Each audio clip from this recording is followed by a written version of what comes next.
কক্সবাজারে দুর্বৃত্তের হামলায় নিহত বিএনপি নেতা রহিম উদ্দিন শিকদারের পরিবারে চলছে শোকের মাতম। পিতা হারানোর শোকে অবুঝ 4 শিশু সন্তান ও স্বজনদের মাঝে আহাজারির যেন শেষ নেই। খুনিদের দ্রুত গ্রেফতার ও বিচারের দাবি জানিয়েছে পরিবার সহ স্থানীয়রা। কক্সবাজার প্রতিনিধি সাইফুর রহিম শাহিনের পাঠানো তথ্যচিত্রে বিস্তারিত জানাচ্ছেন আবরার মাহি।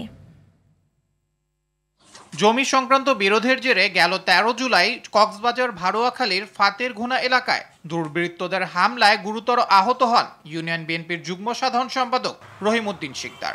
প্রথমে কক্সবাজার সদর হাসপাতাল এবং পরে অবস্থার অবনতি হলে চট্টগ্রামের একটি বেসরকারি হাসপাতালে ভর্তি করা হয় তাকে। সেখানে চিকিৎসাধীন অবস্থায় গেল 15 জুলাই তিনি মারা যান। বাবার হত্যাকাণ্ডের সুষ্ঠু বিচার চান তার সন্তানরা। আপনারা আমার বাবাকে কিনে নিয়েছেন, আমার ভাইয়ের জন্য খেয়ে নামাজ পড়বে, খেয়ে দোয়া করবে। আপনারা কি আমার বাবাকে আর ফেরত দিতে পারবেন?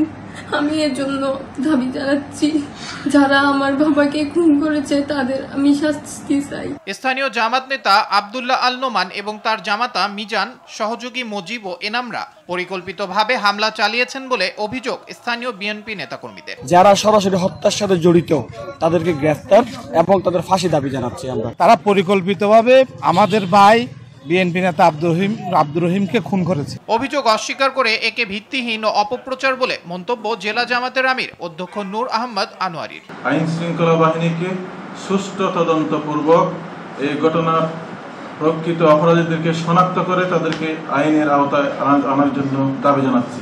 উক্ত ঘটনার সাথে জামাতের দূরতম কোনো সম্পর্ক নেই। এরই মধ্যে ঘটনার প্রধান অভিযুক্ত মিজান আটক হয়েছে। বাকিদেরও শিগগিরই আইনের আওতায় আনা হবে বলে জানান এই কর্মকর্তা। এই ঘটনায় সাথে সাথে পুলিশ আইনগত ব্যবস্থা নিয়েছে এবং একজন ঘটনার সাথে সরাসরি সম্পৃক্ত একজনকে পুলিশ গ্রেপ্তার করে। আমরা পলাতক আসামিদের গ্রেপ্তারের জন্য পুলিশ তৎপর রয়েছে। আবরার মাহি, RTV।